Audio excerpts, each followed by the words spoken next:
Alhamdulillahirabbil alamin wassalatu wassalamu ala asyrafil anbiya'i wal mursalin sayyidina wa maulana Muhammadin wa ala alihi wa ashabihi ajmain.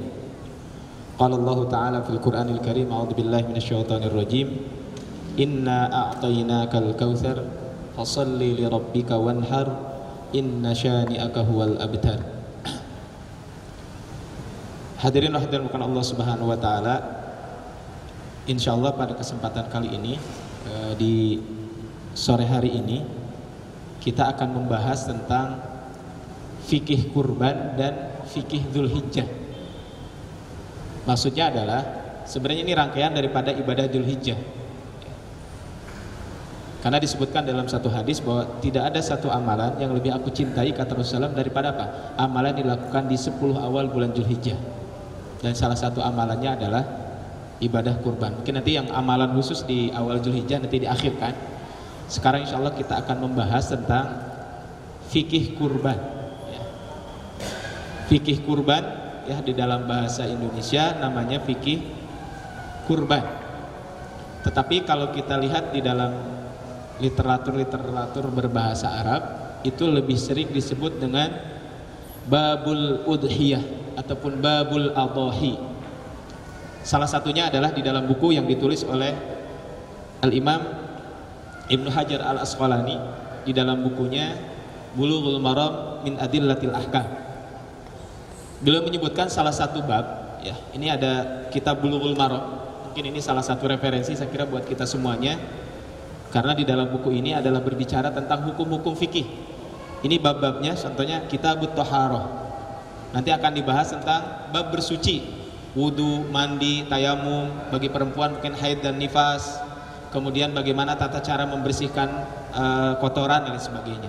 Kemudian setelah itu ada Kitabus Shalah, bab yang membahas tentang sholat. Semua yang berkenaan dengan sholat dibahas di bab ini.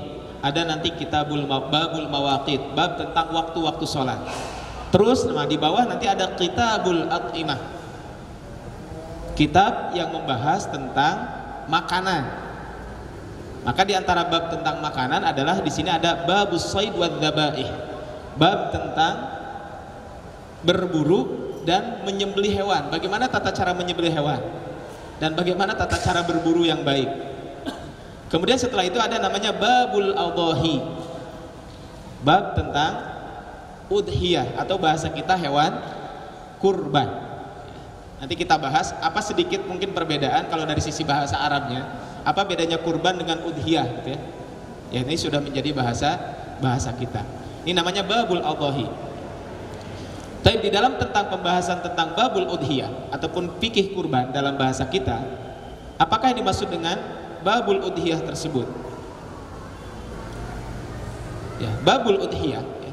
Apa sih yang dimaksud dengan udhiyah itu? Udhiyah itu adalah kalau pengertian kita adalah udhiyah ya, adhahi itu jamak dari kata dhahiyah. Artinya apa? Ini langsung maknanya saja. Ma yudhakka. Jadi yang dimaksud dengan udhiyah itu atau bahasa kita sering disebut dengan kurban itu adalah apa? Ma yudhakka taqarruban ilallah.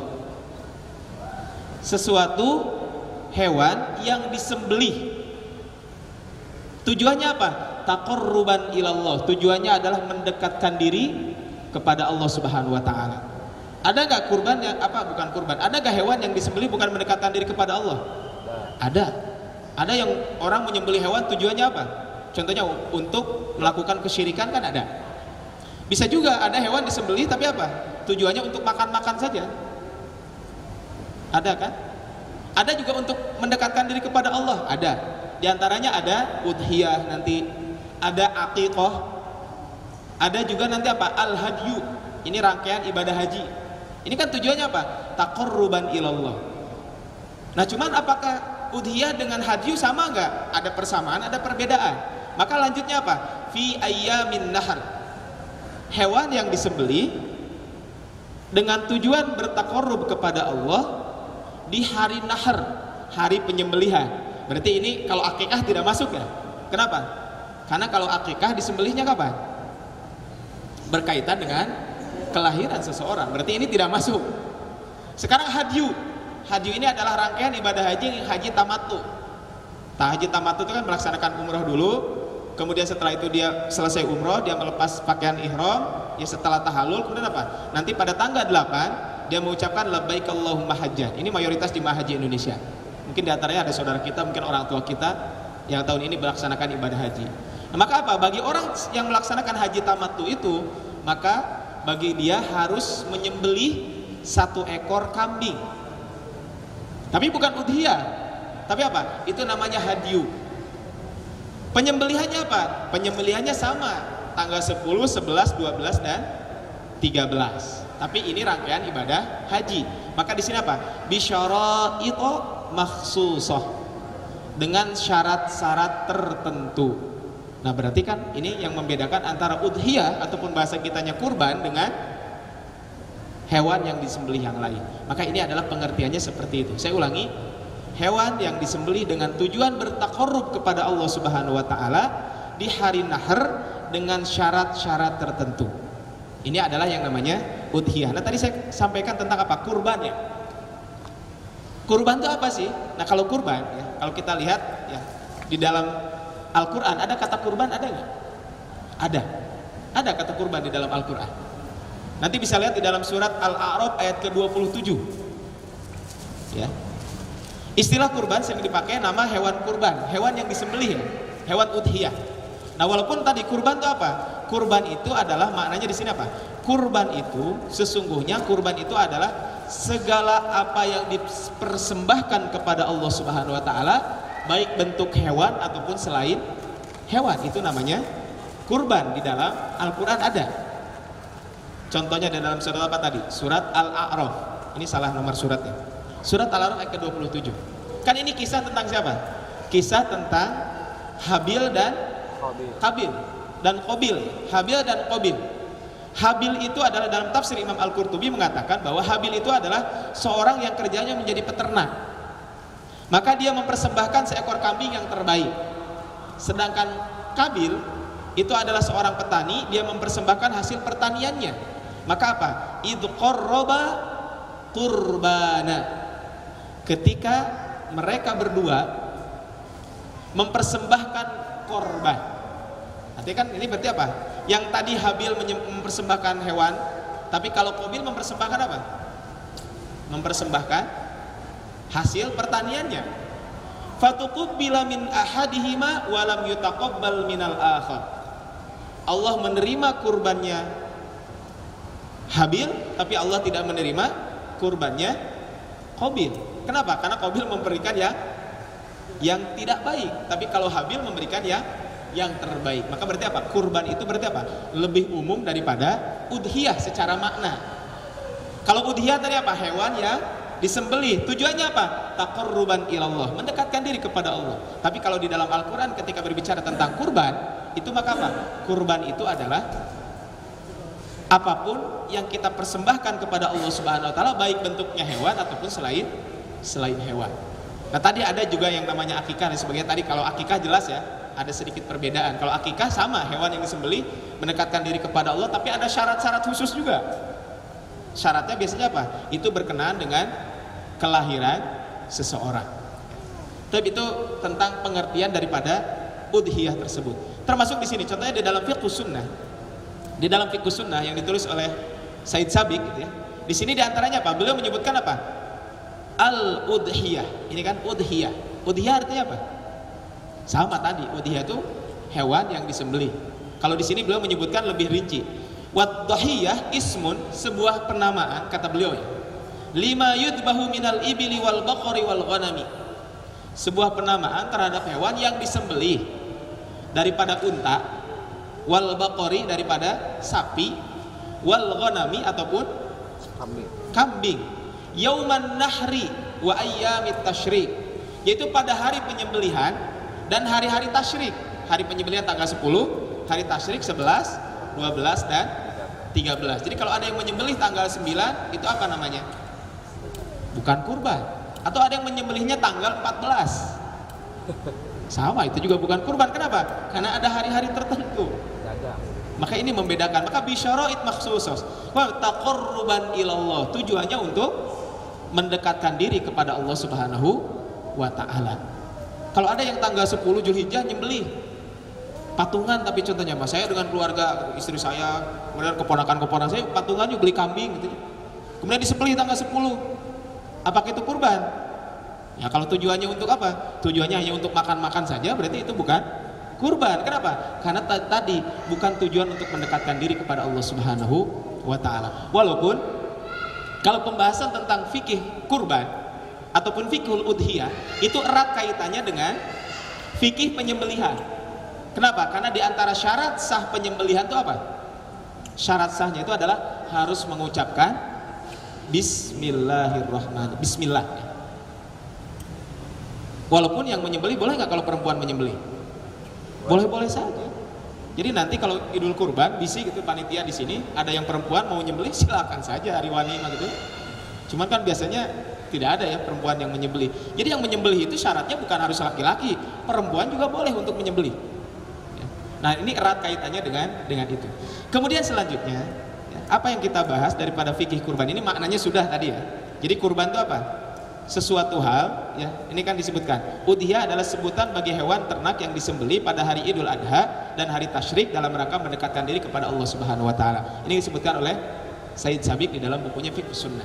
Ataupun tadi disebutkan juga apa? Hewan yang disembelih tujuannya mendekatkan diri kepada Allah Subhanahu wa Ta'ala ya, di hari penyembelihan dengan syarat-syarat tertentu. Ya silakanlah maknanya itu. Yang penting apa? Tujuannya penyembelihannya ada tanggal tertentu, ada syarat tertentu dan tujuannya adalah untuk mendekatkan diri kepada Allah Subhanahu wa Ta'ala. Nah dalil tentang disyariatkannya kurban apa? Ayatnya kita hafal semua, surat Al-Kautsar. Inna a'tainaka al-kautsar fasholli li rabbika wanhar. Maka dirikanlah sholat karena Tuhanmu dan berkorbanlah. Yang menarik surat ini kan surat Al-Kautsar ini suratnya pendek. Surat Al-Kautsar ini bercerita tentang apa? Tentang nikmat yang Allah berikan kepada Rasulullah SAW. Bagaimana kita ketika diberikan nikmat tersebut? Surat sebelumnya surat apa? Kalau urutan dari An-Naba, sebelum surat Al-Kautsar surat apa? Al-Ma'un. Ini menarik adalah surat Al-Ma'un dengan surat Al-Kautsar itu kalau kita hubungkan, itu hubungannya sangat erat. Di dalam surat Al-Ma'un Allah menjelaskan kepada kita tentang orang-orang yang merugi. Siapa saja yang merugi? Di antaranya apa? Ara'aital ladzi yukadzibu biddin fadzalikal ladzi yad'ul yatim. Berarti yang pertama adalah orang pelit. Dalam surat Al-Kautsar di antaranya apa? Allah mengatakan inna a'tainakal kautsar. Sesungguhnya kami telah memberikan kepada engkau wahai Muhammad telaga Kautsar. Berarti kan ini menunjukkan lawan kata dari pelit adalah dermawan. Salah satunya apa? Allah telah memberikan kepada engkau wahai Muhammad Al-Kautsar. Kemudian yang kedua adalah apa? Hubungan yang kedua surat ini apa? Kalau tadi adalah sifat bakhil itu yang menyebabkan kita akan celaka. Kemudian yang kedua adalah di dalam surat Al-Kautsar orang yang celaka siapa? Fawailul lil musallin alladzina hum an salatihim sahun. Berarti apa? Di dalam surat ini, dalam surat Al-Kautsar Allah menyebutkan apa? Fasholli li rabbika. Kita disuruh untuk apa? Untuk sholat karena Allah Subhanahu wa Ta'ala. Kemudian di dalam surat Al-Kautsar di antaranya apa? Dalam surat Al-Ma'un di antara sifat kerugian itu gimana? Fawailul lil musallin alladzina hum an salatihim sahun alladzina hum yuraun. Berarti kan ini apa? Salatnya riya. Wa yamna'unal ma'un. Apa wa yamna'unal ma'un? Mencegah orang memberikan bantuan. Al-ma'un di dalam bahasa Arab adalah bantuan yang sederhana. Kalau disebutkan di dalam tafsir di antaranya tafsir Wahbah Zuhaili gitu ya. Di dalam tafsir Al-Munir ya karya Profesor Dr. Wahbah Zuhaili di antara disebutkan al-ma'un itu adalah apa? Sesuatu hal yang sederhana buat kita. Mungkin kalau di kampung mah kalau minjem mungkin minjem katel gitu ya. Ya mungkin kalau di mahasiswa minjem apa? Ya minjem pulpen gitu ya. Tapi minjem flash disk. Minjem flash disk. Jadi hal-hal bantuan yang sederhana itu wa yamna'unal ma'un. Dalam surat Al-Kautsar itu justru Allah apa? Wanhar dan berkorbanlah dan menyembelihlah. Kan ini menunjukkan bahwa di dalam surat Al-Kautsar apa? Diperintahkan kita harus dermawan. Di antaranya apa? Dengan kita menyembelih. Kalau tadi bantuan yang sederhana saja jangan sampai kita tolak, jangan sampai kita ada orang minta bantuan kepada kita tidak mau membantu, maka dalam surat Al-Kautsar ini adalah apa? Justru Allah memberikan motivasi kepada kita. Maka apa?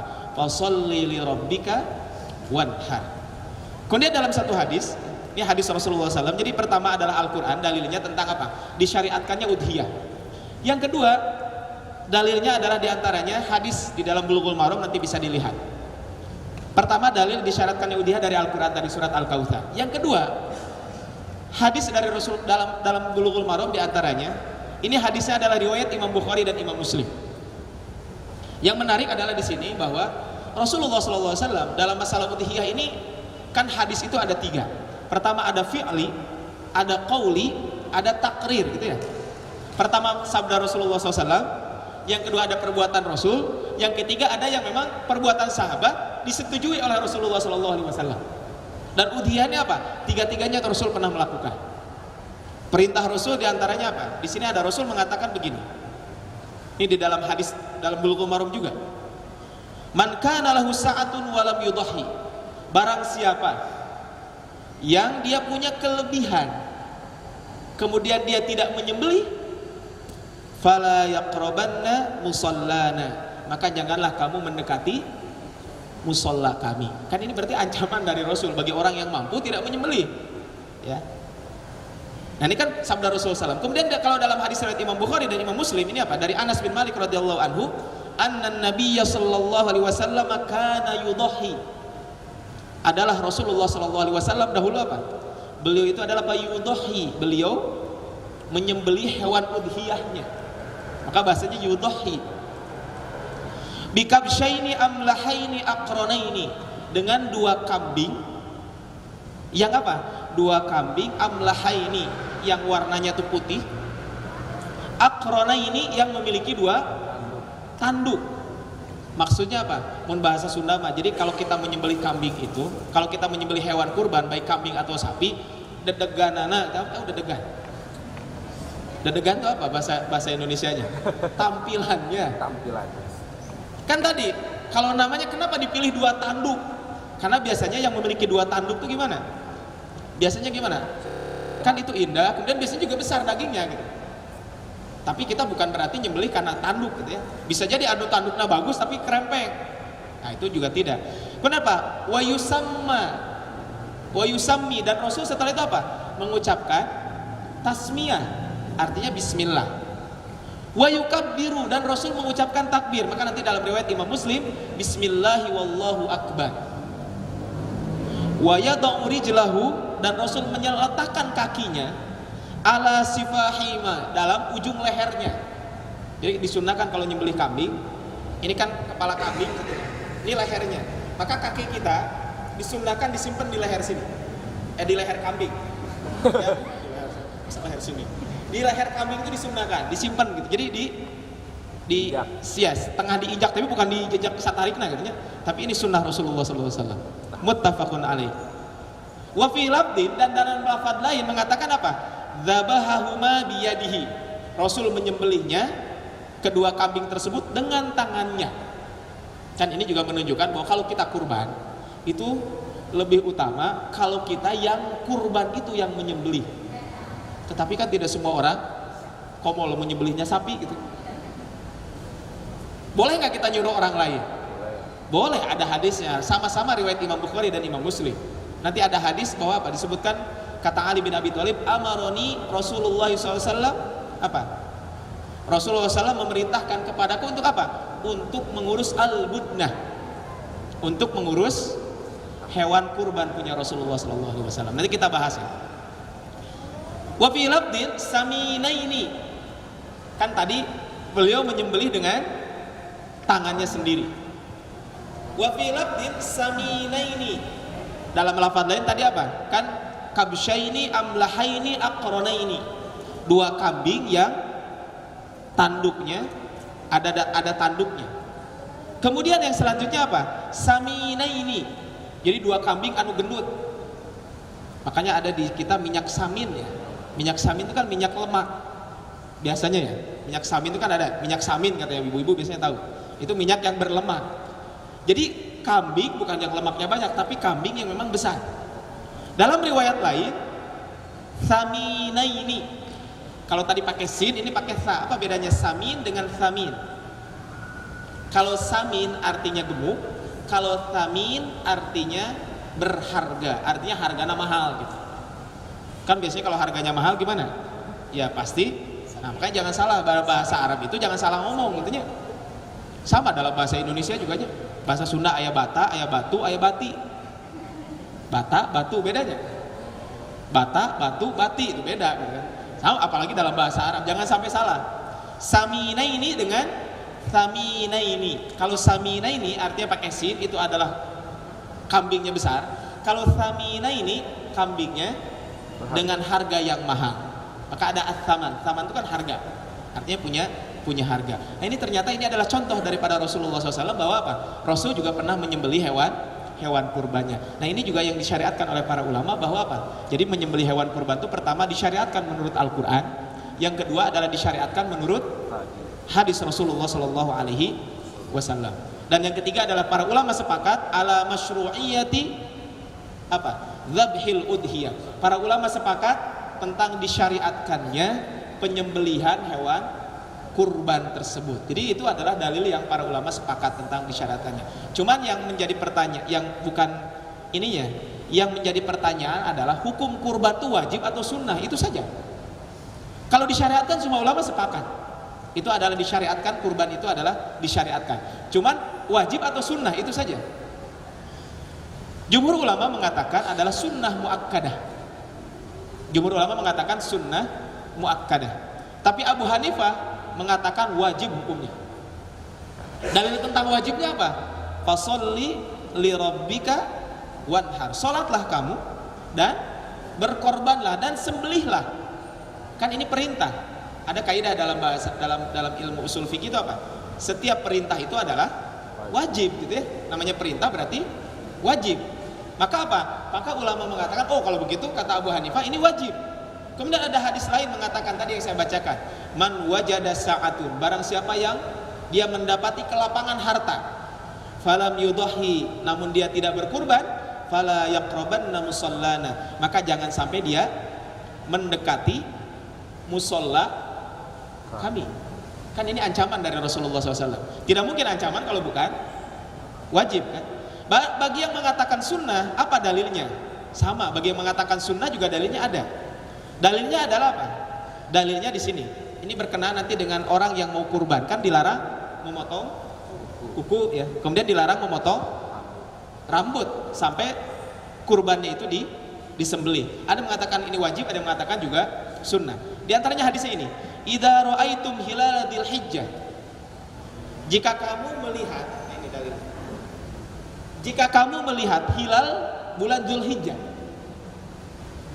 wa arada ahadukum, dan salah seorang di antara kalian menginginkan an yudhi, dia untuk kurban, menyembelih, fal yumsik an sya'rihi wa adfarihi, maka hendaklah dia memegang itu menahan, tidak memotong, sya'rihi rambutnya, wa adfarihi dan kuku-kukunya.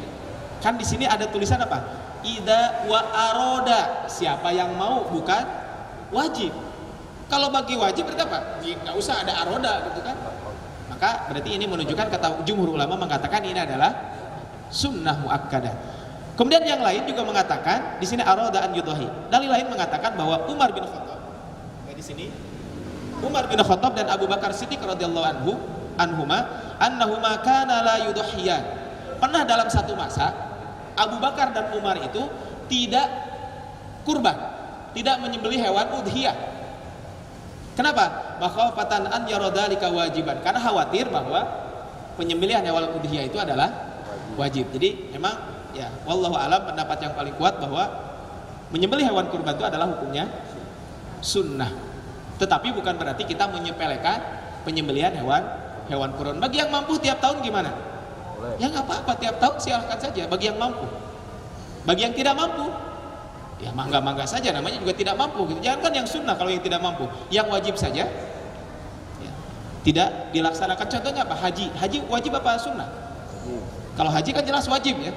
Maka apa? Yang mampu haji, yang tidak mampu ya tidak masalah. Apalagi ini adalah hukumnya sunnah. Walaupun itu adalah hukumnya sunnah, tetapi bagi yang mampu jangan sampai dia menyepelekan hal tersebut. Kenapa? Karena kurban itu adalah ibadah yang utama. Banyak sekali hadis-hadis Rasulullah SAW yang menceritakan, yang memberikan motivasi kepada kita tentang keutamaan kurban. Di antaranya, ma amila adamiyun min amalin, tidaklah anak Adam melakukan satu amalan yauman nahri, pada hari penyembelihan. Jadi amalan yang paling utama pada hari penyembelihan apa? Ahabba ilallahi min ihraqid dam, yang lebih dicintai oleh Allah Subhanahu wa taala pada hari tersebut adalah dengan kita mengalirkan darah ataupun kurban. Maka berarti kalau kita punya duit 5 juta ketika hari kurban, lebih utama kita sedekah atau lebih utama kurban? Kurban. Lebih utama adalah kurban. Inilah yang dikatakan oleh Ibnu Qayyim di dalam bukunya, bahwa kan kita sering mendengar ya, ayyul a'mali afdal, amal apa yang paling utama? As-salatu ala waqtiha. Tapi sahabat lain ketika ditanya apa? Rasul ditanya sahabatnya apa? Amal apa yang paling utama? Berjihad di jalan Allah Subhanahu wa taala. Ditanya lagi amal lain apa? Berbuat baik kepada kedua orang tua. Kan beda-beda seolah-olah. Maka kata Ibnu Qayyim, kata beliau, Ibnu Qayyim rahimahullah mengatakan begini, amalan yang paling utama itu apa? Amalan yang sesuai dengan waktunya.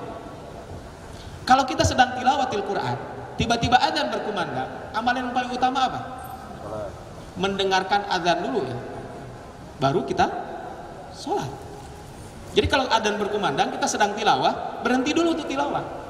Ya tapi kalau ayatnya pas baca surat Al-Baqarah katanya ayat berapa? 282 yang paling panjang itu, ya selesaikan dulu satu ayat baru kita menjawab adzan. Ayat pendek kita baca katanya, selesaikan dulu satu ayat tersebut, kemudian ketika adzan berkumandang kita berhenti, kemudian apa? Menjawab adzan.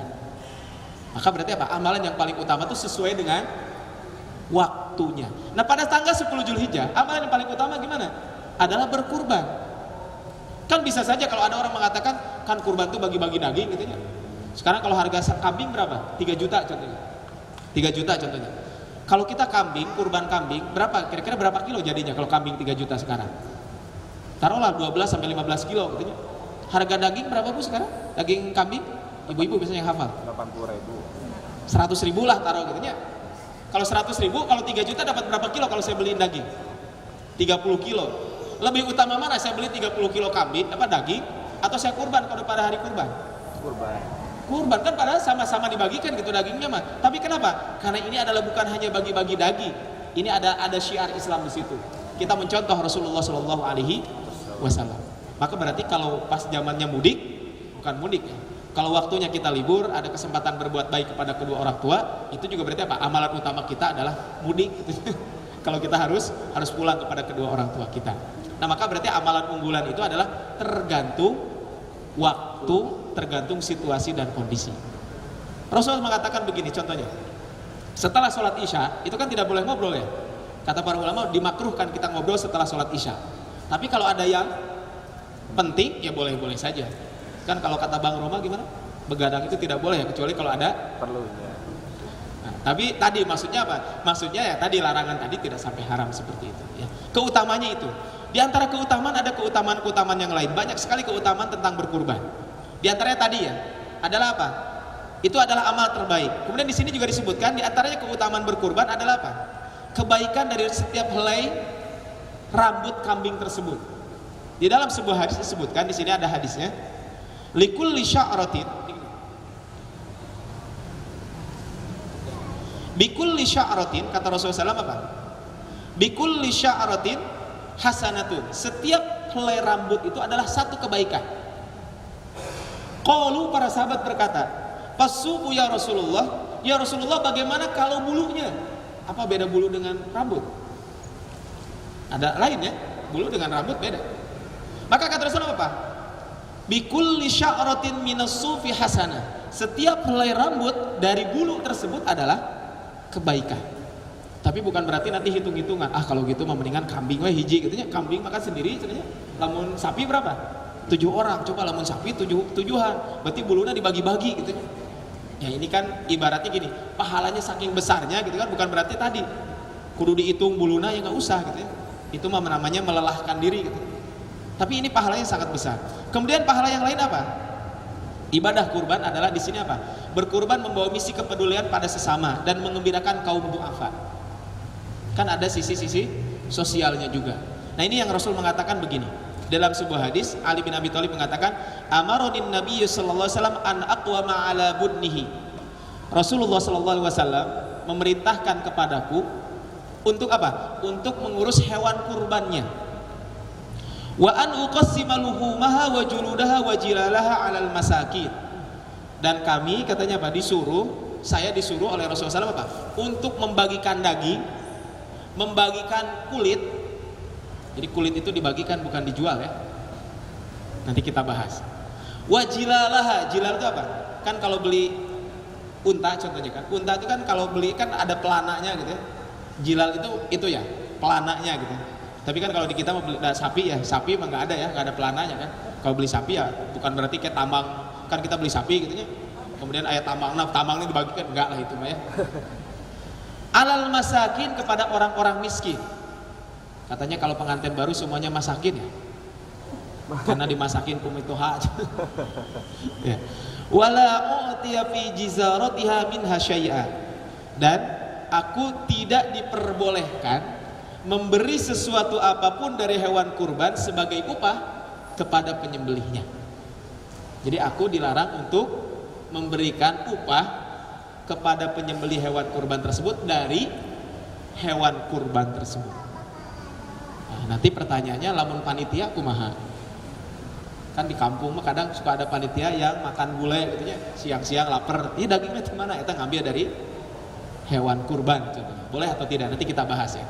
Nanti ada pembahasan khusus tentang itu. Kemudian berkurban adalah sebagian daripada syiar agama Islam tadi yang saya sebutkan. Wa may yu'azzim sya'airallah fa innaha min taqwal qulub. Kemudian yang ketujuh adalah apa? Mengenang ujian kecintaan dari Allah kepada Nabiullah Ibrahim alaihissalam. Jadi ada nilai apa? Kita mengenang sejarah. Dan mungkin kalau kita tambahkan bisa jadi apa? Ini adalah salah satu sarana kita berdakwah. Dengan kita menyembelih hewan kurban, salah satunya adalah sarana kita dalam berdakwah. Mungkin nanti bisa dilihatlah hikmah-hikmahnya apa saja, sangat banyak tentu ya. Kemudian selanjutnya setelah kita membahas keutamaan, hukum sudah. Nah ini, kalau kurban mutang boleh nggak? Kurban mutang, saya kurban, ataupun bisa jadi kalau sekarang kurban dari hasil arisan. Ada yang arisan kurban? Ada kan arisan kurban? Nah memang para ulama berbeda pendapat, ada yang mengatakan boleh, ada yang mengatakan tidak boleh. Sebenarnya ini kembali kepada kita. Kalau seandainya kita bisa membayar, maka sah-sah saja gitu ya. Termasuk ikut arisan kurban gitu ya. Maka boleh-boleh saja kan. Boleh nggak ikut arisan kurban? Bukan arisan kurbannya yang dibahas. Ya arisan yang dibolehkan, maksudnya kan bukan arisan kalau menang pertama dapat sekian, nanti menang kedua nanti ada tambahan, ketiga ada tambahan, itu mah jelas tidak boleh ya. Tapi arisan kurban yang biasa saja gitu, tidak ada tambahan dan sebagainya.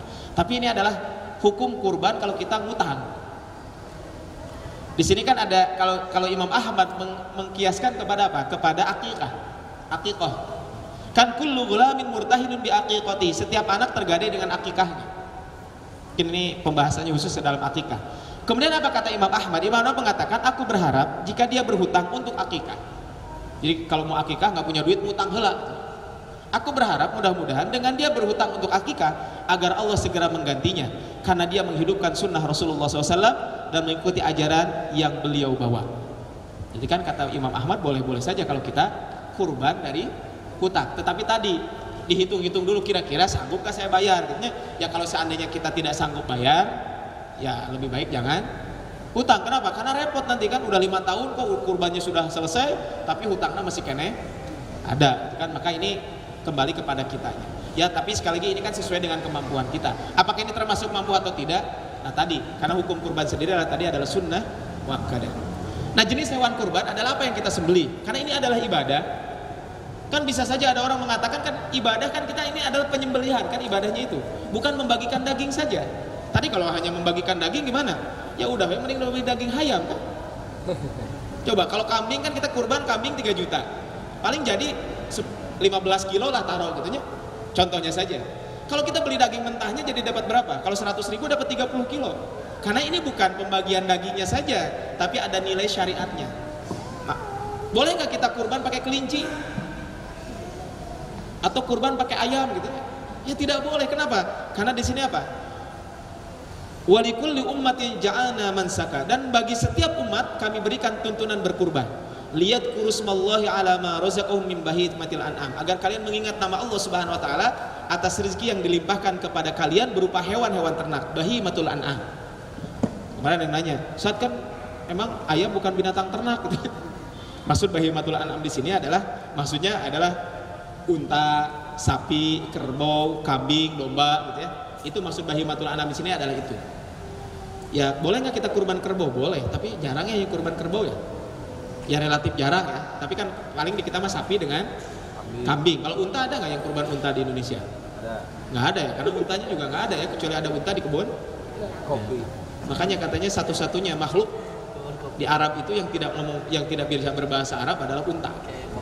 Orang Arab bisa bahasa Arab, sampai orang gila aja di Arabnya bisa ngomong bahasa Arab. Ngigonya orang Arab tuh pakai bahasa Arab.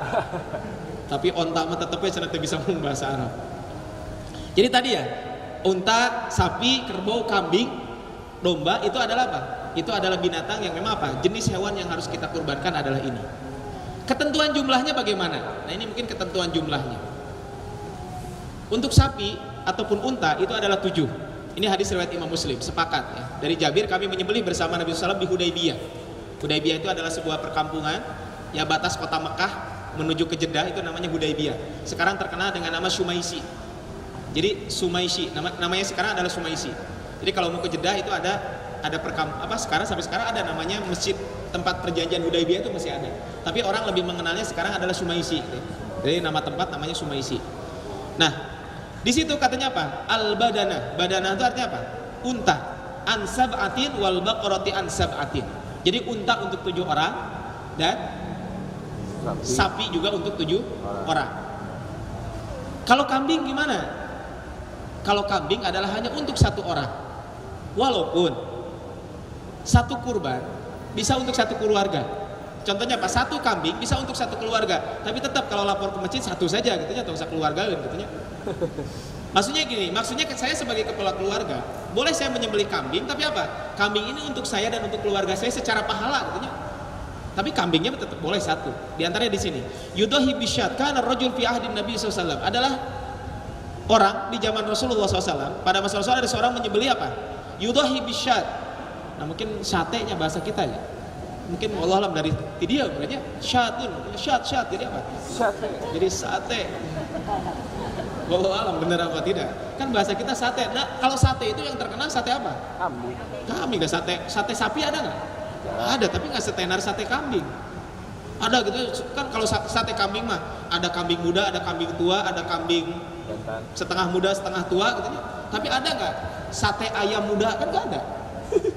Tapi ada mungkin walau mungkin bisa jadi dari syat gitu. Jadi dari kambing. Anhu wa an ahli baitihi, atas nama dia dan atas nama keluarganya. Fayakuluna, kemudian mereka memakan. Jadi keluarganya memakan. Wa yut'imuna, kemudian juga yut'imun, diberikan makan kepada orang lain. Hatta tabahan nasu, sampai kondisi berubah dan orang-orang berlomba. Fasara kama tara, sebagaimana engkau lihat pada saat ini. Jadi boleh gitu ya, kalau saya sebagai kepala keluarga saya menyembelih. Kemudian boleh nggak kalau saya gini, saya sebagai kepala keluarga tahun ini saya kurban, tahun depan istri saya yang kurban, boleh nggak? Boleh. Ya boleh-boleh saja. Berarti apa? Kalau istri saya punya duit ya duit sendiri gitu ya. Kalau istri saya tidak punya duit, duitnya dari saya boleh nggak? Boleh, saya memberikan kepada istri saya sebagai hadiah. Nih kalau kamu kurban nih duitnya dari saya, boleh. Termasuk juga mungkin dari perusahaan, kan ada kadang perusahaan suka ada yang kurban nih. Boleh nggak kalau perusahaan kurban? Ya bukan perusahaan yang kurban. Kalau kurban mah bukan atas nama perusahaan, tapi tetap harus atas nama pribadi. Contoh perusahaan itu kan, melalui perusahaan itu kan pasti di situ ada karyawannya.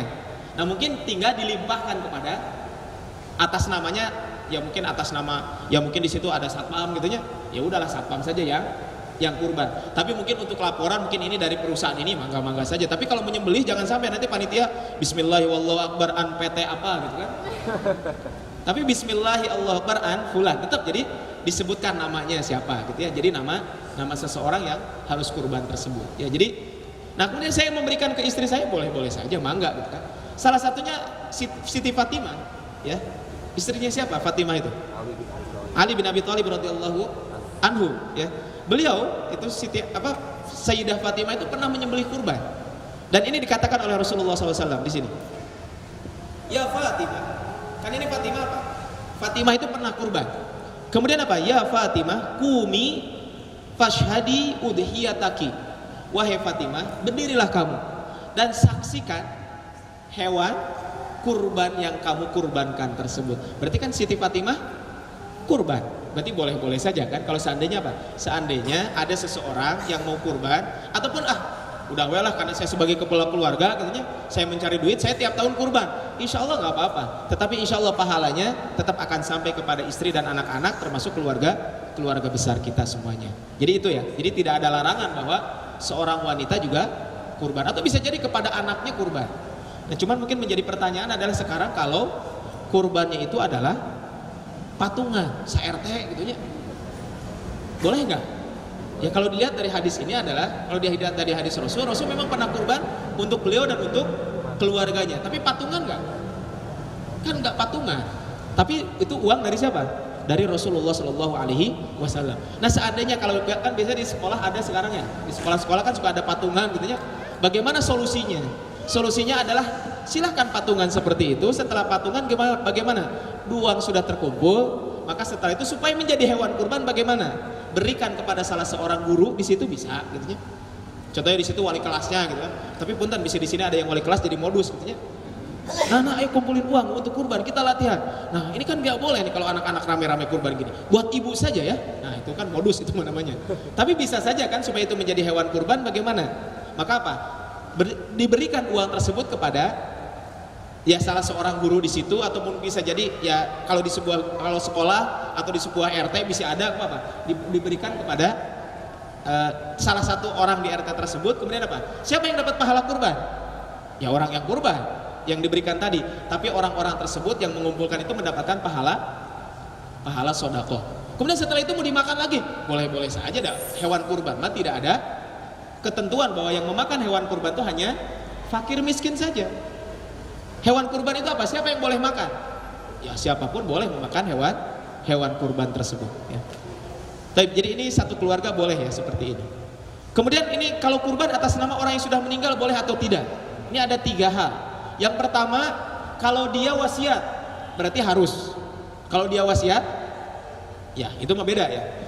Pahala kurban bisa ini secara umum pahala kurban bisa untuk satu keluarga termasuk bagi yang sudah meninggal. Tadi kan diantara Rasul pernah mencontohkan seperti itu. Yang kedua, bila yang meninggal berwasiat secara khusus untuk kurban, maka dilaksanakan. Ini kan karena bentuknya wasiat. Nah sekarang wasiat enggak gitunya. Boleh atau tidak? Nah memang para ulama ada berbeda pendapat. Ada yang mengatakan dalam mazhab Malikiyah dan Syafi'iyah itu tidak membolehkan.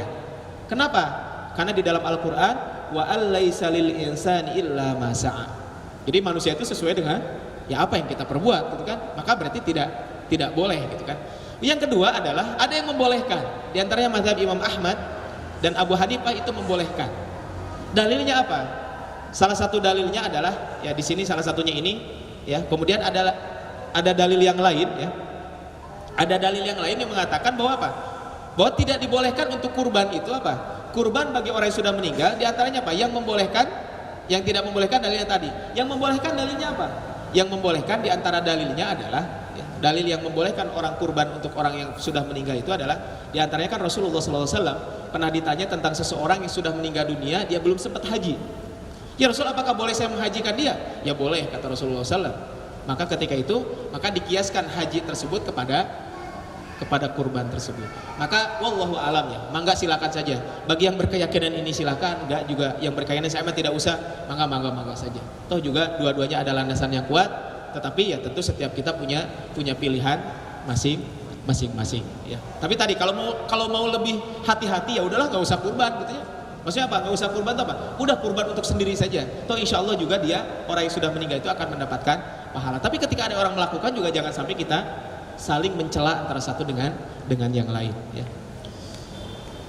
Baik, yang selanjutnya nah ini hikmah kurban mungkin saya lewat saja karena terkait waktu. Tadi bisa dicarilah hikmah kurban mah banyak ya, diantara untuk persaudaraan dan sebagainya. Nah ini adab-adab etika ketika berkurban. Yang pertama adalah ketika kita kurban adalah harus niat ikhlaskan Allah Subhanahu wa taala. Jadi ihsan dalam niat. Jadi kalau kurban itu tujuannya adalah apa? Lillahi ta'ala. Dalam surat Al-Hajj gimana? La yanalallaha luhumuha wala dima'uha walakin yanaluhu taqwa minkum. Daging unta dan darahnya itu sama sekali tidak dapat mencapai keridhaan Allah Subhanahu wa taala, tetapi ketakwaan dari kamulah yang dapat mencapainya. Jadi yang akan mencapai ketakwaan itu adalah kepada Allah apa? Karena ketakwaan kita. Berarti kan ikhlas kita. Yang kedua adalah kita juga harus ihsan dalam menyembelih. Bener. Ihsan dalam memilih hewan kurban. Kalau tadi ihsan dalam niat, yang kedua adalah ihsan dalam memilih hewan kurban. Jadi kalau kita memilih hewan kurban, carilah hewan kurban yang terbaik yang kita miliki. Rasul mengatakan dalam sebuah hadis riwayat Imam Hakim, Rasul memerintahkan kami dalam 2 hari raya Idul Fitri dan Idul Adha untuk memakai wangi-wangi, untuk memakai pakaian terbaik. Jadi memakai pakaian terbaik, bukan pakaian yang paling baru gitu ya. Kemudian wangi-wangian yang terbaik. Ya, wangi-wangian. Ya mungkin bagi akhwat ya wangi-wangian, tapi tadi jangan sampai kecium sama yang lain. Makanya sering saya katakan kepada akhwat, jangan, akhwat itu kan kalau keluar rumah dilarang pakai wangi-wangian, tetapi dilarang juga mengenakan bau-bauan. Paham ya? Ya. Kemudian dan berkurban dengan hewan yang termahal yang kami mampu. Jadi bagi akhwat tadi ya, jadi memakai wangi-wangian bagi bapak-bapak, mungkin bagi akhwat apa? Ya jangan pakai tadi, jangan pakai bau-bauan gitu ya, karena nanti khawatir mengganggu yang lain juga. Ya. Maka apa? Berkurban dengan hewan yang termahal yang kami mampu. Jadi hewan yang termahal, maksudnya yang termahal berarti apa? Hewan yang paling baik. Ya. Nah ini syarat-syaratnya. Kalau kurban itu kan kalau unta, nah di sini kita nggak ada yang kurban unta, 5 tahun gitu ya. Kalau sapi minimal 2 tahun. Kalau kambing Jawa, masuk kambing Jawa tahu ya? Ini yang apa? Yang telinganya panjang, istilah Sunda begitu ya. Nah, kalau kambing itu adalah apa? 1 tahun. Tapi kalau domba atau kambing, maksudnya yaitu domba yang kita tahu adalah itu usianya adalah 6 bulan. Itu minimal ya. Kalau di atas itu boleh-boleh saja. Ya, di atas itu boleh nggak? Ya boleh-boleh saja. Jabir meriwayatkan, janganlah kalian menyembelih kurban kecuali musinnah. Musinnah itu yang giginya sudah tanggal. Ya tadi mungkin kalau sapi biasanya sekitar usia 2 tahun. Kambing adalah 1 tahun, kalau domba adalah 6 bulan. Ya hadis riwayat Imam Bukhari dan Imam Muslim. Kemudian diantaranya tadi berarti syarat apa? Ihsan dalam memilih hewan itu pertama apa? Pilihlah hewan yang terbaik. Yang kedua, pilihlah hewan yang sudah sesuai usianya. Yang ketiga, jauhi hewan tersebut dari cacat. Ini cacat yang nampak, contohnya apa? 4 jenis yang tidak sah dijadikan hewan kurban. Yang jelas kebutaannya, kambingnya buta gitu ya. Yang jelas kebutaannya, kemudian sakitnya parah, makanya kan mungkin ada dokter hewan gitu ya.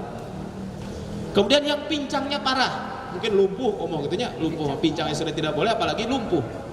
Kemudian yang kurus sekali, jadi ari tanuk nama rangaik gitu ya, tapi eta tulangnya untuk katingali gitu ya. Nah itu kan jangan ya. Jadi ini kan menunjukkan bahwa kita juga tadi niat juga harus ihsan, memilih hewan kurban juga adalah harus ihsan.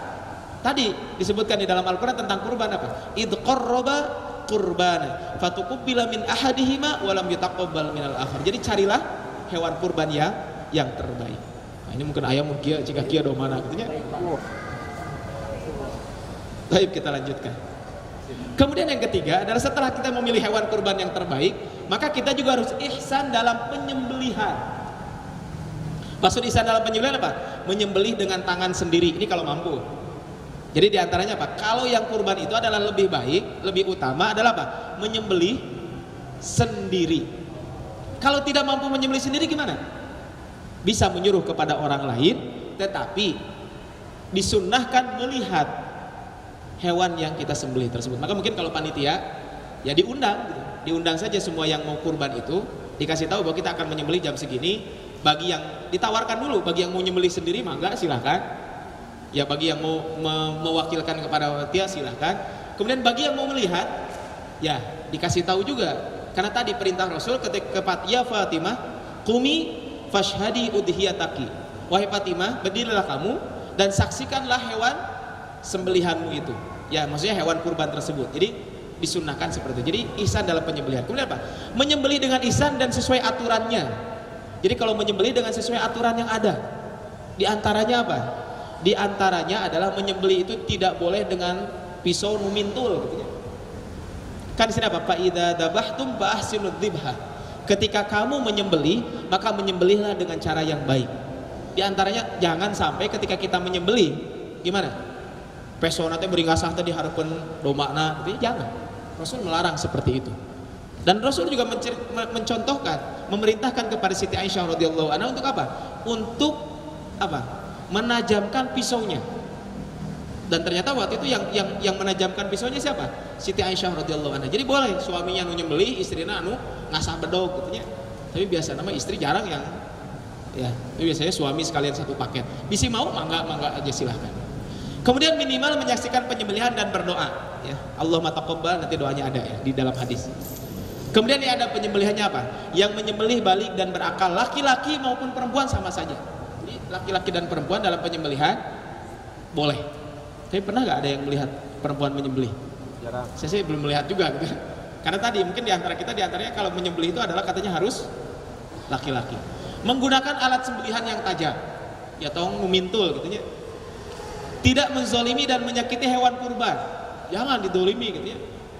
Kemudian tasmiyah, nah ini kalau ini kan syarat ya, dibacakan nama Bismillah, kemudian memutus hulkum dan mar'i, itu jalan nafas. Jadi ya di sini ya. Hulkum dan mar'i, jadi diputuskan. Maka berarti apa? Yang tadi adalah pertama niat sudah baik, kemudian yang kedua adalah memilih sudah baik, menyembelih juga harus dengan cara yang baik. Nah ini yang tidak dibolehkan ya, menyembelih dengan cara seperti ini. Ya nauzubillah, ini mah aneh gitu. Ya. Kemudian selanjutnya, yang keempat adalah ihsan dalam pembagian. Nggak bagikan ya kudu ihsan, harus baik dalam pembagian juga. Kalau tadi niat sudah baik gitu ya, kemudian apa lagi? Memilih sudah baik, menyembelih sudah baik, pas giliran pembagian tidak ihsan. Maksudnya apa? Rasul bersabda tentang bagian hewan kurban, kulu wa atimu waddakhiru. Makanlah sebagian, kemudian apa? Berikanlah sebagian kepada orang lain dan sebagian lain simpanlah. Bukan berarti harus dibagi 3 ini gitu ya. Ya mangga saja silakan. Mau disodakokan semua boleh. Karena ada riwayat, ada perkataan ulama lain apa? Sepertiga kamu sodakokan, sepertiga buat kamu, sepertiga kamu hadiahkan. Boleh seperti itu, mangga. Atau semuanya mau dihibahkan, hadiahkan semua, mangga silahkan saja. Ini kan kalau saya menyembelih sendiri. Nah hal-hal terkait dengan kurban. Daging kurban boleh dijual oleh fakir miskin yang menerima daging tersebut. Contohnya, saya fakir miskin, saya menerima daging kambing, tapi saya tidak suka kambing. Kemudian saya jual kambingnya, boleh nggak? Boleh. Kenapa? Karena sudah berpindah kepemilikan menjadi milik saya. Berarti boleh kan? Atau kulitnya gampang saja, kasihkan saja kepada siapa gitu. Ya setelah dikasihkan terserah dia mau dijual mau kemana kan terserah saja. Kulit dan daging tidak boleh dijual atau untuk pembayaran tukang jaga atau kepentingan pekurban. Jadi kulit dan daging itu tidak boleh dijual atau untuk pembayaran tukang jaga atau kepentingan pekurban. Berarti kulit itu tidak boleh dibayarkan kepada orang yang kurban ataupun dibayarkan kepada orang yang panitia kurban. Tidak boleh dijual atau upah daripada kita ikut serta dalam proses ibadah kurban tersebut. Tidak boleh dijual berarti ya. Hadisnya jelas ya, nanti bisa lihat coba. Hadisnya ini. Hadisnya di dalam riwayat Imam Bukhari dan Imam Muslim. Kalau ini kan dilarang untuk memberikan upah ya, kalau ini. Dilarang untuk memberikan upah.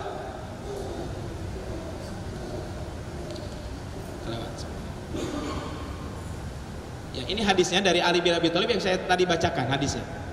Amaroni Rasulullah sallallahu alaihi wasallam. Di sini apa? Amaroni Nabi sallallahu alaihi wasallam an aqwama ala budnihi, untuk mengurus hewan kurbannya, wa an uqassima luhumaha wa juludaha wa jilalaha alal masakin, aku bagikan apa? Dagingnya dan kulitnya kepada fakir, kepada orang miskin. Wala u'tiya fi jizaratiha minha syai'a, dan kami tidak akan memberikan, dan kami dilarang untuk memberikan upah sedikit pun kepada siapa? Kepada orang yang menyembelih hewan kurban tersebut. Bahkan di sini disebutkan kata Ali bin Abi Thalib gimana? Ya, di sini disebutkan ya. Wala apa? Kemudian disebutkan dalam hadis lain disebutkan apa? Kata beliau, wa nahnu nu'ti min indina, dan kami akan memberikan dari kantong kami. Nah, bagaimana tadi supaya kulitnya menjadi sah? Gampang-gampang saja. Salah satunya pertama, bisa saja kan kulitnya gimana? Kulitnya saya sebagai yang kurban, saya bilang ke panitia, udahlah kulitnya mangga silakan buat panitia, itu hadiah dari saya, boleh kan? Ataupun kepada panitia bilang gimana? Panitia, kan panitia juga capek gitu ya. Kan ada jatah buat saya nih untuk makan-makan sebagai saya sebagai pekurban. Maka biar panitia bisa mau nyate, mangga silakan ambil jatah saya. Itu hadiah dari saya. Tapi kalau mengambil tanpa izin, maka itu tidak diboleh. Kenapa? Karena tadi seorang yang kurban, seorang penyembelih itu dilarang menerima upah dari hewan kurban. Tapi kalau dikasih upah dari selain hewan kurban boleh nggak? Boleh saja. Nah, termasuk tadi kulitnya. Tadi caranya apa? Bisa jadi kan kita hadiahkan kepada panitia, atau bisa jadi panitia gimana? Coy, nggak ada akad, nggak ada apa, gimana nih kulitnya kan? Masa dipotongan gitu nya? Siapa yang mau makan gitu ya? Karena sulit untuk memasak kulit, kudu dibelem-belem dan sebagainya. Gimana caranya? Bisa saja kan begini. Panggil saja contoh apa? Ini kulit, panggil saja 5 orang fakir miskin. Kasihkan kepada dia. Nih kulit buat kamu. Sama dia mau dijual mau apa ya terserah kan? Atau mungkin bisa jadi diberikan kepada lembaga sosial. Mungkin di sini ada panti yatim piatu, panti asuhan gitu. Ini juga yang pernah dipatwakan oleh Al-Lajnah Daimah tentang dibolehkannya kita memberikan kulit kepada lembaga tersebut, biar nanti lembaga yang akan mendistribusikan kepada siapa? Kepada orang yang di bawahnya. Ini kan salah satu solusi supaya apa? Supaya kulit itu, jadi panitia itu tidak langsung menjual kulitnya. Kalaupun tadi kalau sudah diberikan ke panitia boleh nggak sebagai hibah? Boleh saja kalau mau dijual sama panitia ya. Jadi itu solusi yang ada di dalam syariat seperti itu. Kemudian yang selanjutnya, kulit dan daging itu kan tidak boleh dijual. Karena tadi kata Rasulullah, barang siapa yang menjual sebagian daripada kambing itu termasuk kulitnya fala dhahiyata lahu, maka tidak ada udhiyah punya dia. Kata Rasulullah SAW. Menurut Abu Hanifah kulit boleh dijual, namun hasilnya tetap disedekahkan kepada fakir miskin untuk memenuhi kebutuhannya. Memang ada pendapat Abu Hanifah yang mengatakan ini, tapi wallahu alam. Kalau kita untuk kehati-hatian, lebih baik mengambil jumhur ulama yang mengatakan bahwa kulit kurban itu jangan sampai dijual kecuali kalau sudah pindah kepemilikan. Ya tadi soalnya sudah menjadi hak panitia, termasuk tadi panitia itu jangan sampai juga tadi panitia dapat sekilo gitunya. Kalau masyarakat dapat sekilo, kemudian panitia dapat 2 kilo. Sebagai apa? Itu kan itu menjadi bingung kan? Sebagai apa itu panitia dapat itu? Kalau dapat hibah dari yang kurban boleh-boleh saja kan? Atau bisa jadi di antara yang kurban itu adalah panitia. Ada mungkin yang panitia kurban gitu, gimana? Ya udah kan jatah dia, udahlah buat makan-makan aja yuk panitia. Ini kan jatah saya gitu. Boleh-boleh saja kan seperti itu. Termasuk kepalanya gitu ya. Kan yang repot dibagikan itu apa? Kepala, kaki sama kulit. Padahal kan kepala bisa dimasak, bisa. Buktinya kan ada kaki bisa dimasak nggak? Ada kan, buktinya ada sop kaki kambing kan? Nah, kan itu juga menunjukkan bahwa seperti itu. Apabila kurban karena nazar, maka dagingnya tidak boleh dimakan yang bernazar, tetapi dibagikan semua. Kalau ada yang nazar, kalau nazar kan hukumnya menjadi wajib. Diperbolehkan memberikan daging kurban kepada non-muslim dengan melihat prioritas dan kondisi lingkungan. Jadi silakan saja kalau seandainya ada non-muslim yang memang kita kasih, tetapi tadi masyarakat yang muslim tentu ketika lebih membutuhkan itu skala prioritas dikembalikan kepada panitia. Ini mungkin diantara contoh pembagian yang tidak ihsan gitu ya. Bagikanlah dengan cara yang baik. Nah terakhir mungkin sedikit saya mungkin karena tadi ada tanya jawab ya, ada tanya jawab. Ini kemudian yang selanjutnya dia adalah amaliyah awal Zulhijjah dan hari raya. Ini mungkin sekilas saja saya bahas ya. Yang pertama adalah keutamaan tanggal 1 sampai tanggal 10 Zulhijjah. Nanti bisa lihat dalam surat Al-Fajr, wal fajri walayalin asyr wasyaf'i wal watr. Nanti baca tafsir ayat ini silahkan. Di antara Ibnu Katsir dan tafsir-tafsir yang lain mengatakan bahwa ini menunjukkan adalah keutamaan 10 awal bulan Zulhijjah, 1 sampai tanggal 10 bulan Zulhijjah. Ini keutamanya, mangga silakan. Dibaca tafsirnya lebih detail dalam surat Al-Fajr tersebut ya. Bahkan ketika ditanya, ada sebagian orang mengatakan begini, lebih utama mana 10 awal Zulhijjah ataupun 10 akhir bulan Ramadan? Ada yang menarik adalah diantaranya apa? Diambil jalan tengah katanya.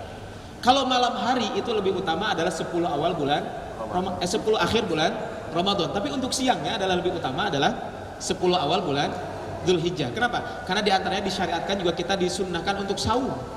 Saum tanggal 1 sampai tanggal 9 itu ada sunnahnya. Tapi walaupun memang sunnah yang lebih khusus kapan?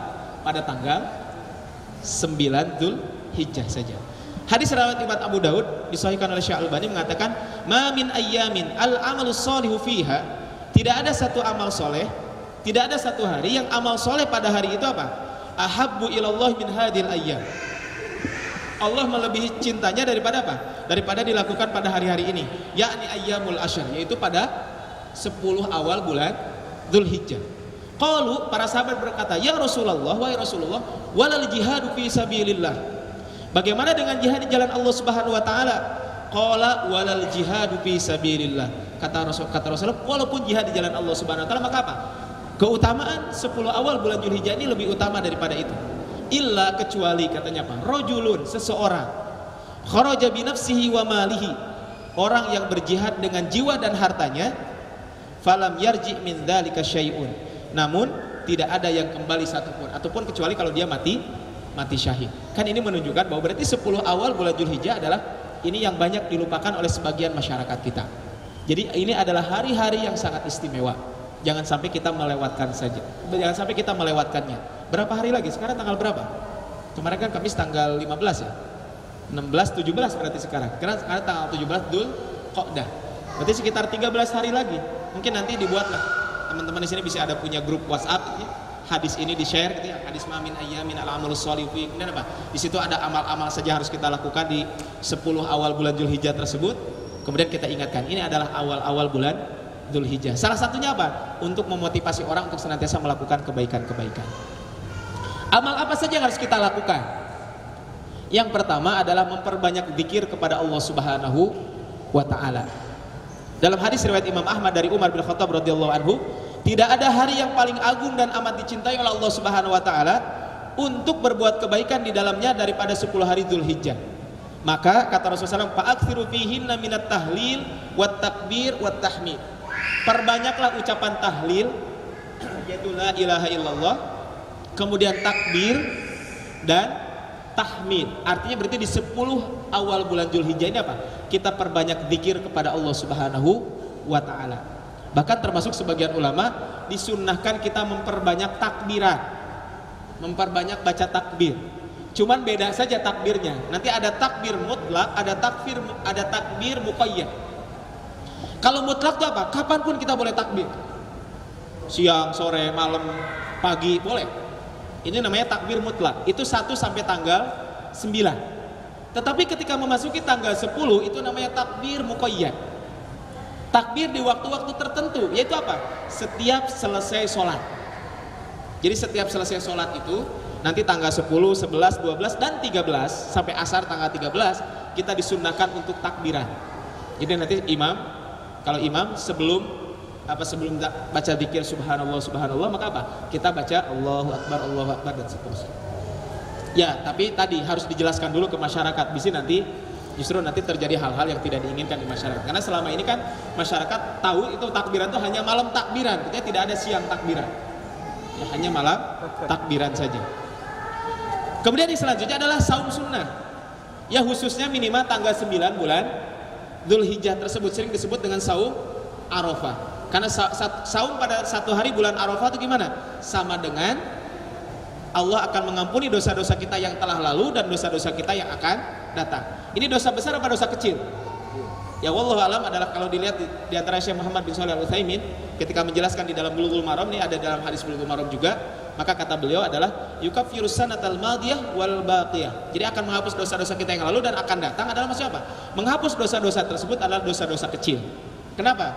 Karena kalau dosa-dosa besar itu harus dengan taubat. Contoh dalam hadis mengatakan gini, sholat 5 waktu dengan sholat 5 waktu, antara 1 Ramadan dengan 1 Ramadan, antara 1 umroh dengan umroh, mukaffiratun ma bainahunna, antara 1 Jumat dengan Jumat yang lain, akan menghapus di antara dosa-dosa tersebut. Idza jutunibatil kabair, selama dia menjauhi dosa besar. Nah, bagaimana tahun yang akan datang akan diampuni? Di antaranya di antaranya Syekh Muhammad bin Shalih Al-Utsaimin mengatakan, kata beliau apa? Di dalam Fathul Jalali wal Ikram, beliau menyebutkan di antaranya apa? Maksud akan dihapus dosa-dosa yang akan datang, maksudnya apa? Kita akan dimudahkan oleh Allah Subhanahu wa taala untuk melakukan kebaikan-kebaikan sehingga kita tidak terjerumus kepada dosa. Ataupun ketika kita melakukan dosa, maksiat, maka kita akan dimudahkan oleh Allah Subhanahu wa taala untuk segera bertaubat. Jadi berarti tadi berzikir di antaranya takbiran, mangga, tapi tadi takbirannya tidak usah di masjid gitu ya. Itu sendiri-sendiri saja, perbanyak zikir. Kemudian saum sunnah. Ya 1 sampai 8 mau, mangga silakan. Khususnya minimal tanggal 9 saja. Khusus bagi yang kurban. Nah, ini mungkin khusus bagi yang kurban. Bagi orang yang kurban, ini para ulama yang mengatakan wajib, ada yang mengatakan sunnah. Dilarang memotong kuku dan memotong rambut. Maka sebelum tanggal 1 kalau sudah niat kurban, bukan baru niat saja ya, kalau niat masuk kita ya sudah niat katanya. Maksudnya sudah contohnya Pak daftar ke panitia, sudah bayar katanya. Maka bagi orang yang sudah niat, kan di sini apa? Idza ra'aitum hilala dzulhijjah. Jika engkau melihat hilal bulan Dzulhijjah, wa arada ahadukum ayyudahi, dan salah seorang di antara kalian mau kurban, falyumsik an sya'rihi wa adfarihi, maka hendaklah menahan dari mencukur rambutnya dan memotong kukunya. Ada yang mengatakan sunnah, ada yang mengatakan wajib. Tapi kan ini ya kalau bagi yang mau kurban maka hendaklah ditahan ini. Ya ini maksudnya yang sudah niat, kan semua kita juga sudah niat gitu ya. Tapi maksudnya yang sudah betul-betul gitu, kemungkinan saya akan kurban. Maka dari tanggal 1, cuman apa? Ternyata saya mah baru punya duit tanggal 5 dan memang niatnya tanggal 5. Ya berarti dari mulai tanggal 5. Gitunya niatnya. Bukan niatnya. Kita menahan daripada. Tapi kan dari sekarang mungkin sebagian orang kan sudah daftar ya. Saya lihat di satu masjid ada yang sudah sapinya 3, 4 gitu ya. Maka kalau orang-orang seperti itu kan jelas, begitu mulai tanggal 1, maka kita ingatkan supaya tadi menahan hal tersebut. Maka berarti kewajiban buat panitia, bisi hewan kurbannya itu disembelihnya besoknya tanggal 11 harus dikasih tahu. Kenapa? Karena tadi kan ada hadis ini, hendaklah dia fal yumsik an sya'rihi wa adfarihi. Berarti panitia harus kasih tahu kalau seandainya ada yang hewan kurban itu disembelih pada tanggal 11, 12. Jadi sampai dia waktu penyembelihan ya. Bisa belum disembelih berarti ya tidak boleh lah kalau bagi yang mengatakan itu adalah haram memotong rambut dan mencukur rambut dan memotong kuku ya. Kemudian ini khusus bagi, ini mungkin sekilas saja, ketika Idul Fitri kan memakai wangi-wangian, berpakaian terbaik, bertakbir saat berangkat sholat id dan pulang dengan jalur yang berbeda. Ini kalau kita sholat id, termasuk Idul Adha. Pergi sholat di tanah lapang dengan berbondong-bondong mengajak semua, ya kalau bisa di lapangan. Saling mengucapkan selamat tahniah mangga, taqabbalallahu minna minkum ataupun apa mangga. Takbir Idul Adha lebih lama waktunya dari mulai subuh hari Arafah hingga akhir hari tasyrik menjelang asar. Waktu sholat Idul Adha dianjurkan lebih pagi agar segera bisa dilanjutkan dengan prosesi penyembelihan. Kalau Idul Fitri justru disunnahkan lebih agak siang supaya apa? Pembagian zakat. Tapi kalau Idul Adha adalah lebih dipercepat. Pada Idul Adha termasuk sunnah untuk tidak makan kecuali setelah sholat id. Mungkin tadi ya, jadi disunnahkan untuk tidak makan. Sekali lagi ini tidak diwajibkan. Tapi tadi ya saya lebih penekanan adalah tadi 1 sampai tanggal 9 itu banyak di antara kita yang lupa bahwa itu adalah hari yang istimewa. Jadi pertama perbanyak zikir, yang kedua saum, yang ketiga apa tadi? Ya, bagi orang yang mau kurban maka hendaklah dia menjauhi daripada memotong ya kuku, dan perbanyaklah kebaikan-kebaikan yang lain, bersedekah dan lain sebagainya. Kenapa? Karena tadi hadisnya kan umum. Ya, hadisnya kata Rasulullah apa? Tidak ada satu hari yang paling Allah cintai daripada hari-hari 10 tersebut. Maka apa? Perbanyaklah amal soleh di situ. Kan ini hadisnya. Ya, hadis dari Rasulullah SAW ini. Ma min ayyamin al amalu sholih fiha ahabbu ilallah. Amal soleh. Ya amal soleh apapun. Ya perbanyaklah kita melakukan amal kebaikan tersebut. Tapi masih ada waktu, kurang lebih sekitar 12 menit. Ini ada berapa? Ada 4 pertanyaan. Ya, mungkin kalau ada yang menyusul mangga. Assalamualaikum Ustaz. Waalaikumsalam warahmatullahi wabarakatuh. Apakah boleh kita berkurban sedang kita belum diakikah? Atau harus diakikah dulu baru berkurban? Syukran Ustaz atas jawabannya. Apa? Kurban dengan akikah adalah 2 ibadah yang berbeda. Jadi tidak ada kaitannya. Kenapa? Karena kurban itu kewajiban siapa? Kewajiban orang tua kita. Jadi kalau kita masalah sekarang gini. Oh iya. Akikah lupa. Ya, kurban itu kan akikah itu kan kewajiban siapa? Kewajiban orang tua kita. Maka berarti apa? Antara kurban dan akikah ya seolah-olah tidak ada hubungan apa-apa. Kalaupun kita dulu belum diakikahkan oleh orang tua kita, berarti apa? Ya udah kita kurban saja nggak apa-apa gitu ya. Maka nanti tadi, apakah kalau sudah dewasa kita boleh nggak mengakikahkan diri kita? Itu kan pertanyaan lanjutannya kalau ada pertanyaan susulan. Ada sebagian orang mengatakan boleh-boleh saja. Contohnya gini, saya dulu belum akikah, maka ya boleh-boleh saja saya mengakikahkan diri sendiri. Tapi ada lagi mengatakan ulama nggak usah. Kenapa? Karena itu mah adalah domainnya, itu adalah perbuatan orang tua kita. Ya, maka ya tadi. Jadi kurban dengan akikah itu ya udah kurban. Kalau ya kita nggak usah tanya apakah dulu udah diakikahkan atau tidak. Dan kita saya jamin dulu juga tidak apa? Tidak tahu diakikahkan atau tidak kan? Karena masih orok katanya. Kemudian juga ini ada sebagian masyarakat kita beranggapan bahwa kalau kita akikah, itu orang yang akikah itu tidak boleh memakan. Padahal boleh-boleh saja makan-makan saja. Cuman kalau saya candain kadang gini, ya iyalah, masa orang yang diakikahkan mau makan kambing, orang masih kena orok gitu. Masih bayi diberi daging, gitu, diberi dikasih apa? Dikasih iga lagi kan? Wah, itu mah. Jadi boleh-boleh saja ya, termasuk orang yang kurban. Orang yang kurban tuh boleh memakan. Ya, boleh memakan, tetapi tadi kecuali kalau dia nazar. Kalau kurbannya nazar adalah, jadi boleh kita kalau mau kurban walaupun kita belum diakikahkan. Yang kedua, ada seorang yang berpendapat bahwa sebelum melaksanakan kurban Idul Adha harus melaksanakan kurban akikah terlebih dahulu jika belum mengakikahkan anak. Apakah benar pendapat tersebut? Mana yang lebih utama, akikah atau kurban Idul Adha? Nah, ini kan pertanyaan yang sama. Ya tadi, amal yang paling utama saya kembalikan tadi, amal yang sesuai dengan waktunya. Tadi kata Rasulullah, tidak ada amalan yang lebih utama ketika apa? Ketika tidak ada amalan yang utama kecuali apa? Di hari-hari penyembelihan itu apa? Kecuali dia menyembelih. Maka kita lihat coba akikah itu apa sih artinya? Di sini ada akikah ya. Saya akan coba lihat. Kita lihat akikah itu apa gitu. Biar kita jelas tentang akikah.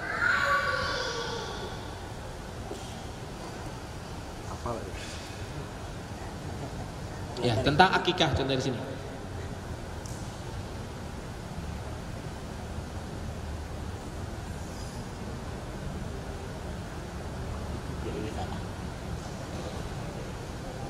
Ini akikah ya. Akikah itu apa? Kan tadi kalau kurban ma yudzakka, hewan yang disembelih. Apa? Taqarruban ilallah, karena mendekatkan diri kepada Allah pada hari penyembelihan. Itu kan itu namanya kurban. Kalau akikah apa? Ma yudzakka anil maulud, hewan yang disembelih atas seorang bayi. Syukron lillah, karena ucapan terima kasih kepada Allah Subhanahu wa taala. Biniyatin, dengan niat, wa syaraitu makhsusatin, dan dengan apa? Dengan niat dan syarat-syarat tertentu. Maka ada saya baru dengar juga ternyata ada kurban akikah gitu ya. Nah ya tadi ya pokoknya yang jelas adalah apa? Yang jelas adalah hari tersebut yang lebih utama adalah kurban sesuai dengan hadis Rasulullah Shallallahu Alaihi Wasallam. Apakah pelaksanaan akikah dapat dilaksanakan oleh si anak apabila dahulu orang tuanya tidak mampu melaksanakan akikah? Tadi sudah dijawab ya. Ya, ada yang mengatakan boleh, ada yang mengatakan tidak boleh. Apa syarat sah seekor hewan kurban yang bisa disembelih? Tadi sudah ya. Apa syarat sahnya? Pertama ada usia, yang kedua adalah tidak cacat. Ya. Kemudian yang ketiga jelas. Ini yang ketiga adalah yang paling penting, harus milik sendiri. Ya, harus milik sendiri. Ini mah jelas karena kurban kan harus milik sendiri. Jadi tadi ada syarat minimal usia, kemudian yang kedua adalah hewan itu tidak cacat. Nah ini disunnahkan adalah memilih yang terbaik. Jadi pilihlah yang terbaik. Kalau kita punya uang, ya pilihlah yang terbaik. Saya pikir itu saja. Ada yang lain? Sudah cukup ya tentang. Oh ya, makasih.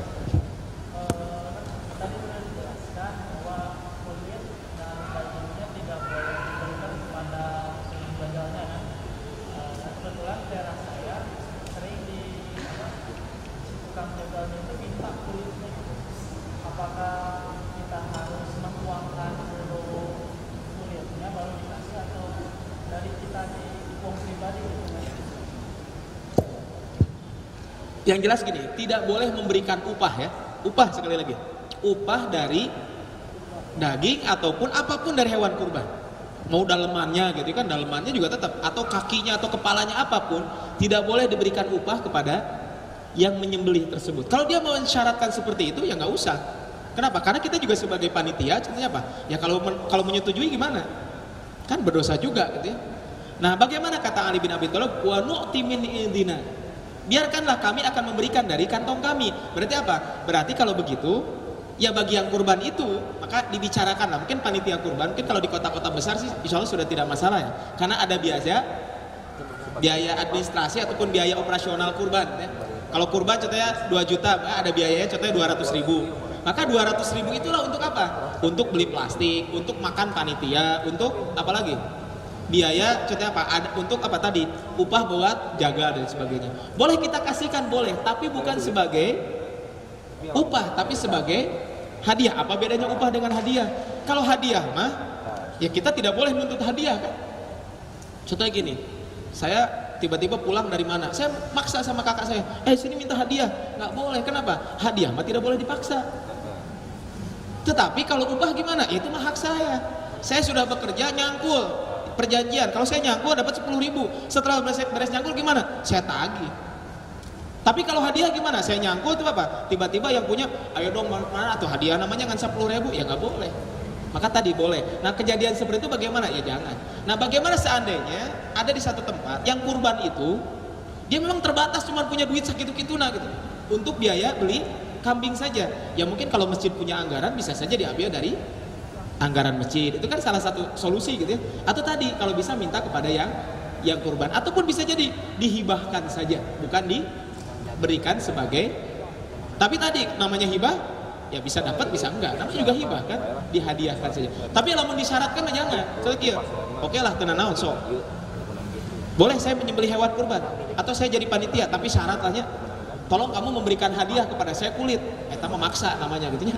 Maka kalau seperti ini maka tentu tidak dibolehkan. Maka kejadian-kejadian ini tentu harus kita sikapi dengan bijak. Bagaimana caranya? Kumpulkan antara panitia dengan orang yang mau kurban gitu ya. Gimana caranya? Tadi supaya sama-sama yang kurban juga karena Allah Subhanahu wa taala, panitia dan yang nyembelih juga karena Allah Subhanahu wa taala. Adapun nanti panitia ataupun yang menyembelih itu juga kan sudah meluangkan waktu, ya selayaknya juga lah bagi orang yang kurban kalau dia mampu untuk memberikan upah kepada orang tersebut, tapi bukan dari kambing ataupun sapi kurban tersebut, tapi dari mana? Ya dari kantongnya sendiri kalau sebagai upah. Tapi kalau itu sebagai hadiah, boleh-boleh saja walaupun dari hewan kurban. Karena kan Rasul mengatakan, boleh silakan kamu makan, kemudian kamu hadiahkan dan kamu sodakokan juga mangga-mangga silahkan saja. Ya, seperti itu kan. Jadi solusinya seperti itu ya, dibicarakan antara panitia dengan orang yang kurban. Termasuk kalau masjid punya anggaran, mangga silahkan saja ambil dari anggaran masjid. Untuk apa tadi? Untuk supaya hewan kurban itu bisa yang panitia juga nyaman ketika bekerja, kemudian juga yang kurban juga ya lillahi ta'ala, dan dua-duanya punya kewajiban masing-masing, dan supaya juga jangan sampai panitia itu disuuzonin oleh warga. Ya kan sering kan? Wah enak ya panitia mah tuh tinggal hari jadi panitia mah ngerek, sedangkan dagingnya juga tuh ada daging yang dijemur gitu ya, atau pas pulang tuh bawa ini, padahal bisa jadi kan itu adalah hibah. Maka perlu juga, makanya seorang panitia kurban itu juga transparan dalam pembagian. Makanya tadi saya katakan al-ihsanu fit tauzi. Jadi pertama adalah ihsan dalam niat, ihsan dalam memilih, ihsan dalam menyembelih, dan yang ketiga al-ihsanu fit tauzi. Ihsan juga dalam pembagian daging kurban tersebut, ya kalau bisa ya transparan saja kepada masyarakat. Wallahu a'lam bishawab. Ada yang lain atau sudah dicukupkan saja?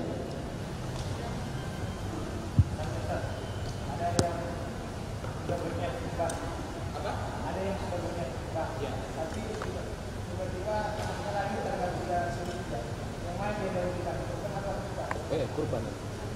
Tanggal berapa lahir? 3 Zulhijjah. Mana yang didahulukan?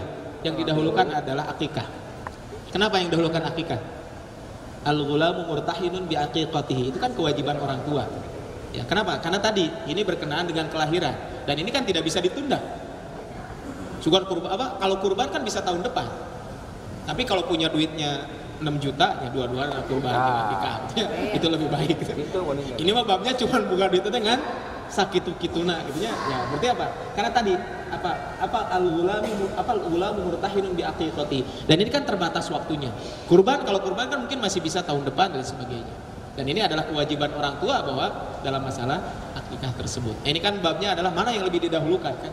Ya sama-sama harinya yang sama gitu kan. Tapi kan kita harus mendahulukan salah satunya. Tapi tidak boleh digabungkan gitu ya antara akikah dengan kurban. Jadi ke masjid ya abdi kurban plus akikah, tidak boleh ya. Seperti itu. Wallahu a'lam bishawab. Tapi mungkin itu saja yang disampaikan pada kesempatan kali ini, mudah-mudahan bermanfaat. Ya, sekali lagi mudah-mudahan kita diberikan kemudahan oleh Allah Subhanahu wa taala. Ya, bagi yang sudah berniat mudah-mudahan dilapangkan rezekinya. Ya, bagi yang sudah ada uangnya, ya, bagi yang belum sudah berniat, semoga Allah makin melapangkan rezeki dan memberikan kemudahan. Yang minimal kita sudah niat terlebih dahulu. orang yang kurban diberikan keikhlasan, kemudian juga para panitia juga diberikan keikhlasan dalam melaksanakan kurban ini. Dan kita semuanya, kalaupun seandainya kita tidak bisa kurban, masih banyak pahala-pahala yang lain yang bisa kita dapatkan. Ma min ayyamin al-amalus sholihu fiha ahabbu ilallah min hadhil ayyam. Ada amalan-amalan soleh di 1 sampai tanggal 10 kita bisa mendapatkan amalan-amalan tersebut, dan itu buat siapapun, termasuk buat kita yang tidak mau, yang tidak berkurban. Itu saja yang disampaikan, mudah-mudahan bermanfaat. Kurang lebihnya mohon maaf. Aku qouli hadza wa astaghfirullah li wa lakum. Assalamualaikum.